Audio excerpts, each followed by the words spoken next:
సృష్టిస్తా నేడే నవశకం నినదిస్తా నిత్యం. ఇక ప్రజాపాలన అంటే ఏందనుకున్నావు? ఇదే. రాష్ట్రం మస్తుగా డెవలప్ అవుతాంది. నలుబెరుగని సేవే మన తెలంగాణను దేశంలో నెంబర్ 1 చేస్తున్నాడు రేవంత్ అన్న. కష్టం ఏదైనా సమ్మతం.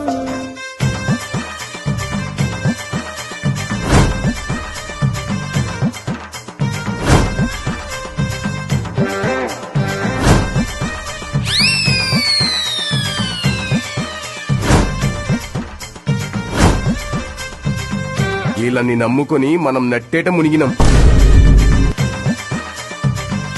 ఇక పార్టీ వీకినట్టే.